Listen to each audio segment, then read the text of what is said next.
Saudara, pemerintah menyebut serius mengusut dugaan kebocoran kata sandi Pusat Data Nasional yang diduga dilakukan karyawan vendor. Sebagai salah satu vendor, Telkom mengklaim sedang menunggu hasil investigasi BSSN dan cybercrime.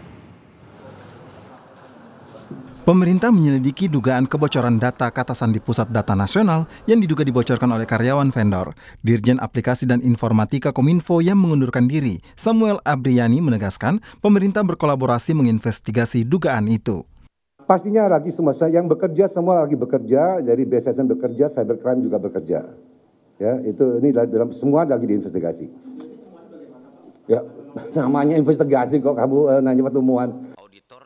Dugaan kelalaian pegawai Telkom yang mengakibatkan server Pusat Data Nasional terserang ransomware mengemuka dalam rakor Komisi 1 Kemkominfo dan BSSN pada Rabu lalu.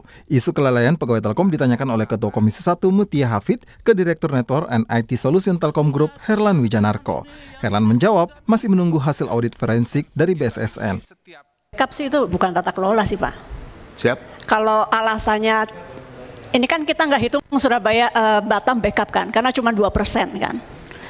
Ya berarti itu bukan tata kelola, itu kebodohan aja sih Pak. Bahwa kan kita tahu kalau ransomware itu tidak bisa masuk sendiri, ya jadi ada yang membawa.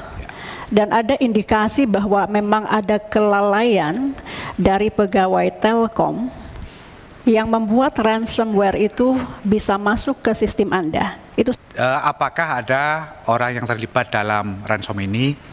Kita benar-benar menunggu hasil audit forensik. Saya nggak bilang terlibat Pak ya. Ada indikasi kelalaian pegawai Telkom yang mengakibatkan ransomware ini bisa masuk ke sistem Anda. Jadi orangnya mungkin nggak ngerti, nggak harus terlibat juga, tapi lalai. Ya. Baik Ibu Ketua, jadi kami untuk itu betul-betul menunggu hasil audit forensik dari BSSN. Menko Polhukam Hadi Cahyanto mengeklaim layanan publik sudah kembali normal imbas serangan siber ke Pusat Data Nasional sementara di Surabaya. Menko Polhukam menyebut pemerintah berupaya meningkatkan kemampuan Pusat Data Nasional pengganti PDNS Surabaya agar bisa memiliki kemampuan backup ganda dan pengamanan berlapis.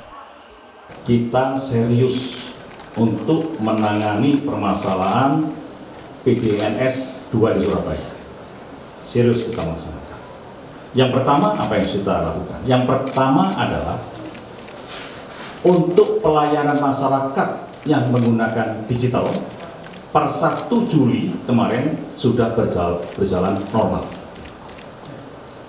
Pelayanan masyarakat sudah bisa dirasakan oleh masyarakat. Serangan ransomware varian Lockbit versi ketiga atau ransomware Brain Chipper di bulan Juni menyerang Pusat Data Nasional di Surabaya. Di dalamnya berisi data sejumlah instansi pelayanan publik mulai dari milik pemerintah pusat hingga pemerintah daerah. Dampaknya 282 instansi pusat dan daerah mengalami gangguan pelayanan, salah satunya imigrasi untuk data perlintasan di bandara dan pelayanan paspor. Pemerintah belum sepenuhnya berhasil memulihkan data PDN yang dikunci peretas meski kunci dekripsi telah diberikan peretas. Tim Liputan, Kompas TV.